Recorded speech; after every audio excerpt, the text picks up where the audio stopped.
دن کے 11 بجے ہیں۔ السلام علیکم، یہ ریڈیو پاکستان ہے۔ عامر ہاشمی سے خبریں سنیے۔ پہلے اہم خبروں کا خلاصہ۔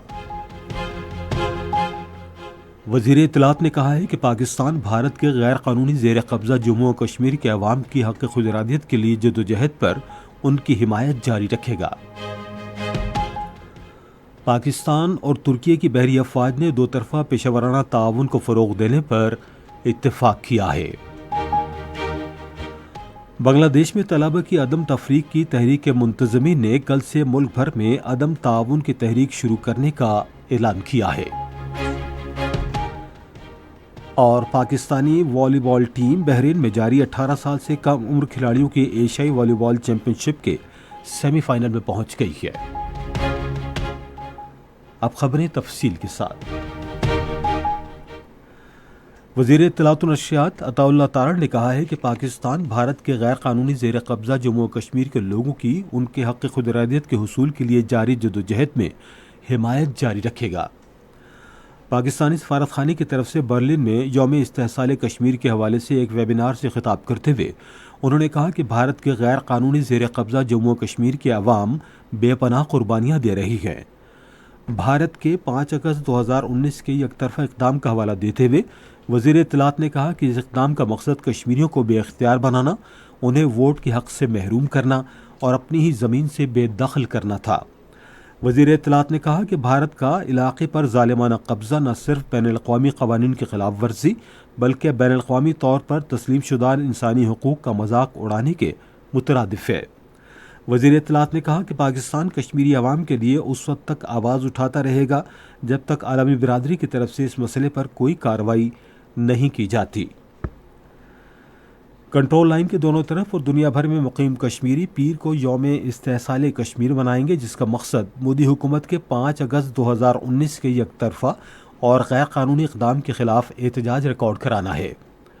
یوم استحصال کشمیر منانے کا مقصد دنیا کو یہ پیغام دینا ہے کہ کشمیری بھارت کے غیر قانونی قبضے کو تسلیم نہیں کرتے اور 5 اگست 2019 کے غیر قانونی بھارتی اقدامات کو مسترد کرتے ہیں، جب بھارتی حکومت نے مقبوضہ جموں کشمیر کی خصوصی حیثیت کو منسوخ کر دیا تھا۔ ادھر کل جماعتی حریت کانفرنس نے کشمیری عوام پر زور دیا کہ وہ اقوام متحدہ کی طرف سے تسلیم شدہ حق خود ارادیت کے حصول کے عزم کا ادا کرنے کے لیے 5 اگست کو یوم استحصال کشمیر کو یوم سیاہ کے طور پر منائیں۔ خصوصی سرمایہ کاری سہولت کونسل نے گاڑیوں کی صنعت کی مدد کے عزم کا اعادہ کیا ہے۔ کونسل کی سہولیات کے نتیجے میں پاک سوزوکی نے بنگلہ دیش اور افغانستان کو گاڑیاں برآمد کرنا شروع کر دی ہیں۔